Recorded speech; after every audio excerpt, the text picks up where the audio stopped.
Welcome everyone to another appointment with bVector. Today, I'm delighted to introduce you Dr. Simon Carpenter from the Purbright Institute. Hi, Simon. Hi, Eva. How are you doing? Fine, thank you. Thank you very much for your time. It's very nice to have you here. Well, so Simon, can you please introduce yourself? Tell us a little bit more of what you do at the Purbright Institute. Yeah, so I'm Simon Carpenter, as I said. I work at the Purbright Institute and I have done for about 18 years. I lead a research group that works primarily on entomology and specifically around the transmission of viruses by insects, in particular biting midges and mosquitoes. And the Purbright Institute as a whole works on viral diseases of livestock and also zoonotics, so viruses that can be transmitted between animals and humans. Is the Purbright Institute related to any university or other research institute? I'm not meaning only in the UK, but also abroad somehow? Yeah, so domestically, we obviously work with quite a lot of institutions, one way or another, just through collaboration.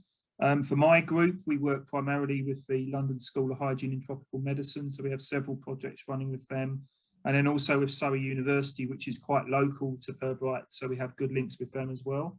Overseas, it's a whole range of collaborations, so we work right away across the world in collaboration with other organisations, primarily for work in developing countries, but also with some links with people who share the same disease problems. So USDA is a good example of that, where they're interested in culicoides-borne viruses.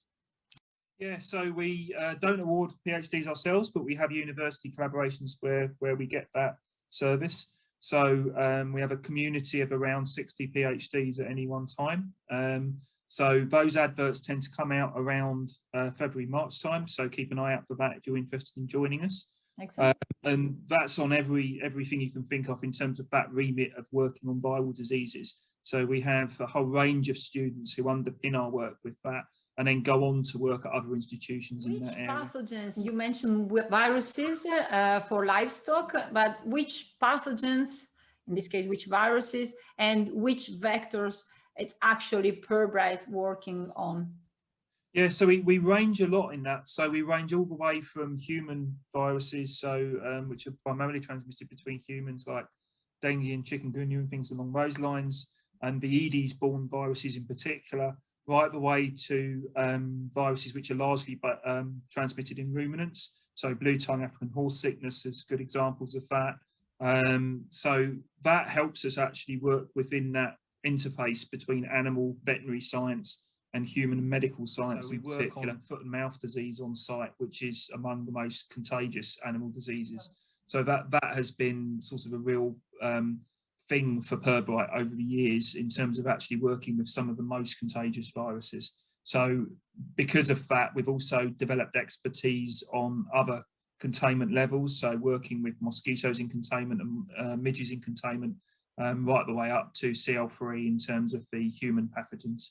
I see. Yeah, talking about human pathogens, actually, I know you mentioned livestock diseases, animal diseases, okay, but as we know, especially in the perspective of vectors or arthropods, there are many pathogens that can jump to from animal to human, so zoonosis. So here we are not just dealing with animal health, but somehow also with human health, especially as you mentioned, you work on mosquitoes, transmitted pathogens as well. But under the One Health approach, which also cover not only animal, not only human health, but also environmental health, how is the Purbright Institute prospect vision towards the One Health approach? Yeah, it's challenging, I think, because although a lot of people pay lip service to One Health work and say that that's what they're doing, in terms of actually getting right the way down to working between those areas, it's actually quite challenging to find the funding and other sorts of resources required for it. So we tend to take the view that those things are a broad sort of diversity of areas that we can bring together.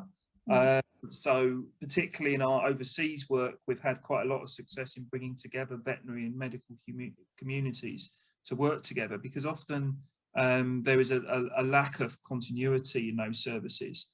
So we try really hard to actually get those communities speaking actually in some of the projects, particularly one in India that you mentioned actually was really interesting for that, in bringing together communities which otherwise would not have actually come together. Within that, we're trying to work across biting midges, sandflies and black flies, which span in terms of impact both veterinary and human problems, basically. Right.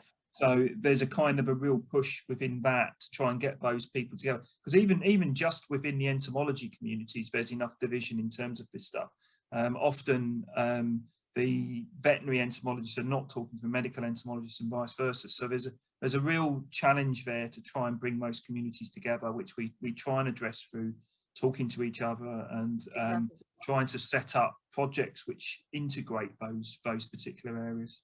Well, this is also the aim of bVector interviews, because we want really to enrich the community and outreach everyone Absolutely. Working in this field, which is very important. So it's again part of communication and sharing.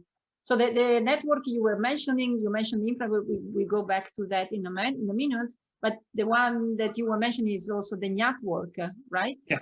Okay. Yeah. So this was a project which we set up. I mean, it's primarily aimed at helping develop critical mass in areas of vector research which are limited in terms of the numbers of people doing them. So the idea being that you've got 3 vector groups for biting midges, sandflies and blackflies, which are all a bit underrepresented in the community in terms of the numbers of people doing them, and also in terms of the demographics are not big enough to support early careers researchers developing a career in those areas. So the idea is we bring those guys together to actually try and create that critical mass. And as part of that, we've done training courses in Brazil and Bangladesh, and we've also got a website where we can access open access resources, scientists to actually develop their careers in that area. It's very important to connect also, to link several networks together, because there are many emerging networks at the moment on emerging diseases. So it's very important to make them public and to advertise them as much as we can. So the last question is, you mentioned bVector, and we are all, me as well, involved in this very interesting project, which is offering at no cost to anyone in the world product, services, and access to infrastructure to run your research.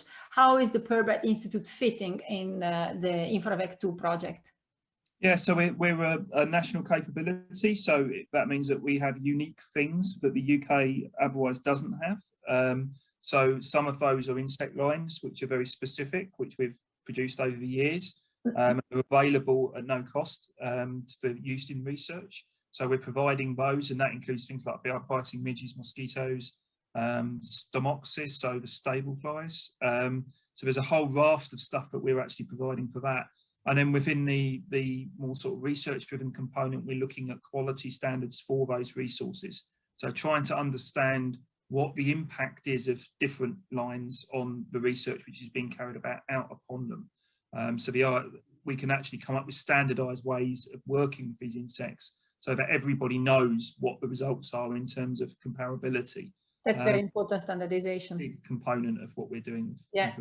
So people can apply through bVector directly and get in contact with you and choose among the different services, including training courses that the Purbright Institute is offering, right? Yeah, so with the training courses, we're offering courses which are around containment, so biological containment of pathogens when you're working with insects in particular.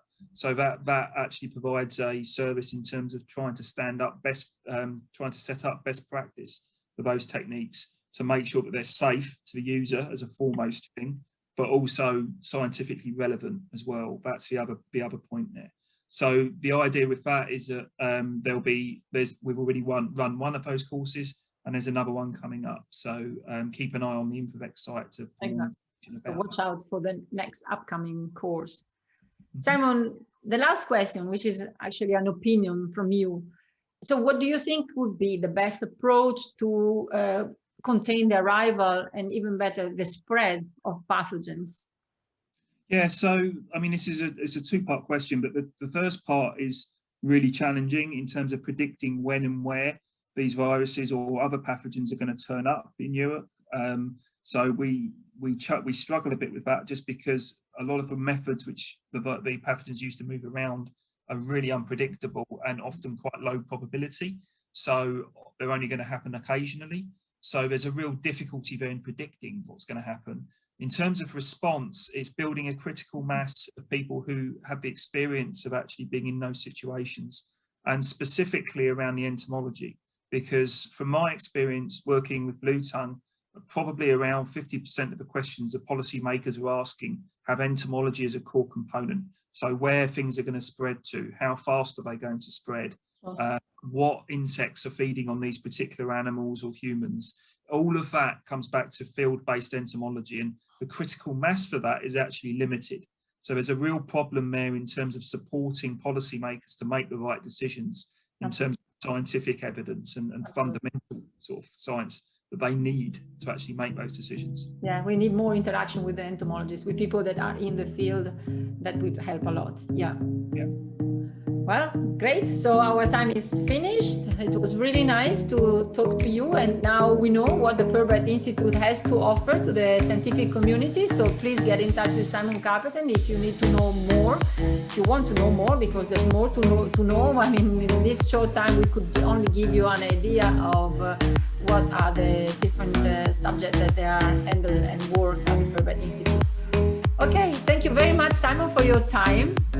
Thanks, Eva. Have a good continuation and see you around. Bye. Yeah. Bye-bye.